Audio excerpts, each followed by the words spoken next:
welcome to episode 2 of our 2019 draft analysis. We covered the keepers last episode. We went pretty in depth. Those are always really important decisions you make on your roster as far as who you keep. And if I can, before we get into this draft analysis, is this 2019 NFL season going to be one of the more interesting ones in recent memory? Seriously, there are so many storylines. We'll outline them as we get to the players that are involved with them. I think you're going to agree that most of us will probably be following much more than we usually do. I know, at least for me, I'm going to be following a few teams that I would have never considered to follow. Just as a quick sample, the Browns. What's going on there? Everybody excited about Cleveland. But we're going to get into round 1 of our draft. If you missed the keeper episodes, please go back, check that out, get caught up to date. Round 1 starts right now with the first pick overall. J-Dub takes James Conner. I know, it hurts my ears too, but when you take a look at the numbers, he was the highest ranked running back left.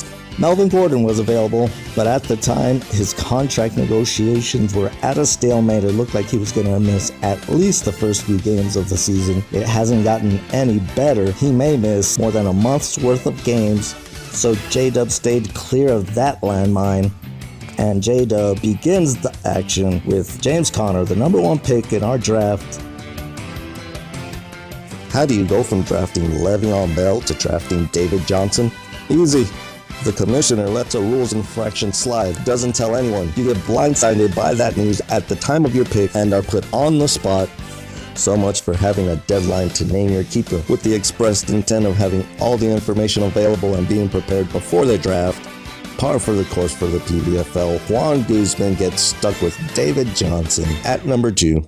With the 3rd pick overall, Austin Bennett. What's cooking takes Juju. Juju who? Juju Smith-Schuster. It seems like the whole world is rooting for Juju to be as good a number 1 as he's been a number 2. Although all his success has come with homeboy on the other side of the field grabbing up most of the attention for Pittsburgh's wide receivers. But if there's one franchise that can develop a wide receiver like it's nobody's business, it's Pittsburgh. We got a long line of successful wideouts: Hines Ward, Plaxico Burress, Antonio Holmes, Antonio Brown, and it looks like you can add Juju Smith-Schuster to that list of legit number 1s. Austin takes Juju Smith-Schuster, adds that to Michael Thomas, and he's got quite the wide receiver duo going there with his keeper and the 3rd overall pick. With the 4th overall pick, Jamie goes with Odell Beckham Jr. It seemed owners were shying away from OBJ due to all those mouths they have to feed there in Cleveland. But let me tell you, all those mouths were fed in Kansas City, Los Angeles, New Orleans, and Pittsburgh last year. A more serious concern, besides his quarterback's actions, is Odell Beckham Jr.'s health. He's missed 16 of the last 32 games. That's half the time. And it's the old cliche, the best ability is availability. As long as he's on the field, expect him to produce. JB Burnett takes OBJ, adds that to Alvin Kamara, and that is quite the 1-2 punch with running back and wide receiver. And with the 5th pick overall, Corbin Cook selects Tyreek the Streak Hill.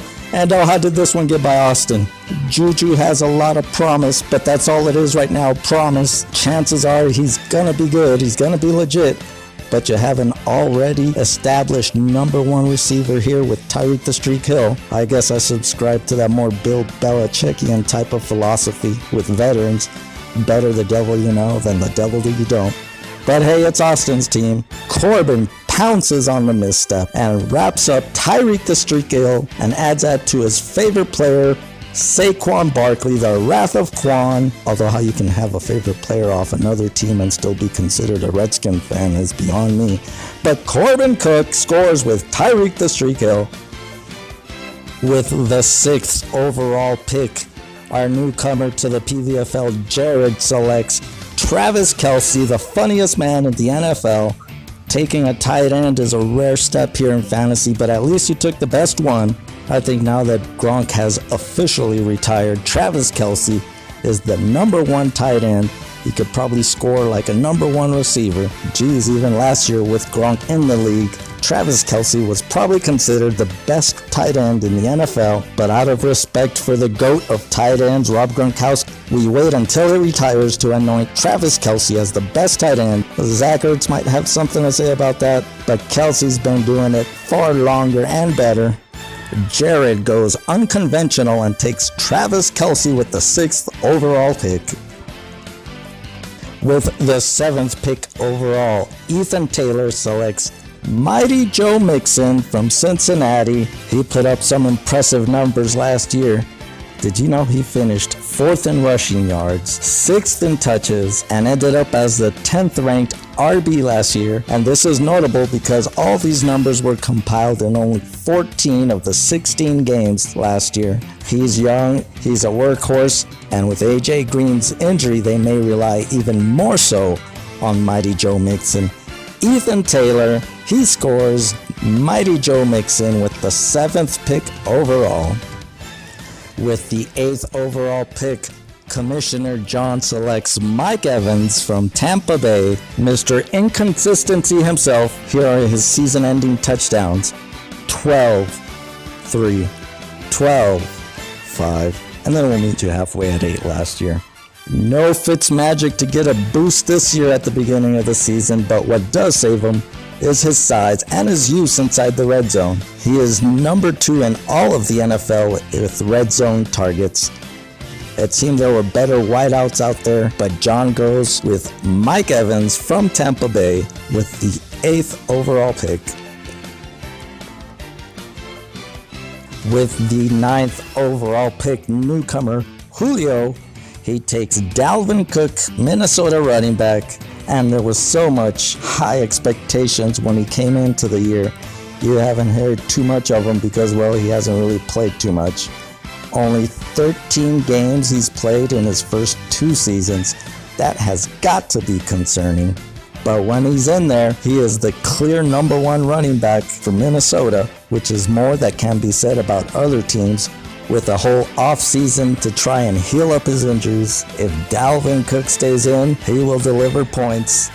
9th overall, Dalvin Cook goes to Julio. With the 10th pick overall, Ethan Lopez, the Little Lamb, selects Nick Chubb, running back, Cleveland. He may have started in a running back by committee, but after week 7, Nick Chubb was clearly Cleveland's number 1 back. From week 7 on, he handled 80% of the run-designed plays. The guy was a beast, averaging more than 5 yards per carry for the entire year. You got OBJ, Jarvis Landry, David Njoku, Baker Mayfield, so much to keep track of that it's going to have to open up holes and opportunities for Nick Chubb. The one little downside is the return of Kareem Hunt in the midseason, but New Orleans made a 2-back system work. Can Cleveland do the same? Ethan Lopez, the Little Lamb, takes Nick Chubb with the 10th overall pick. With the 11th pick overall, Pedro the Chief goes Homer style with Damian Williams.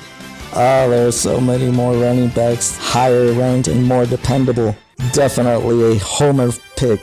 He's had a quiet NFL career until the last 3 games of last year after Kareem Hunt left. He shined. Only 2 running backs scored more points than him in weeks 14 through 17. But that's a small sample size and an outlier type number for what he's produced throughout his career. You throw on top of that LaShawn McCoy, Shady McCoy coming to the Chiefs. Shady is a well-rounded running back. It looks like it could be a serious running back by committee. The Chief missteps in my estimation by taking the Homer Damian Williams at number 11. With the 12th pick overall, Kamala Berg, Lady Lagsire selects Keenan Allen, wide receiver, Los Angeles Chargers. He's been in the league for 4 years, but really only healthy for the last 2. But in those 2 he's produced, he's become Philip Rivers' number 1 target.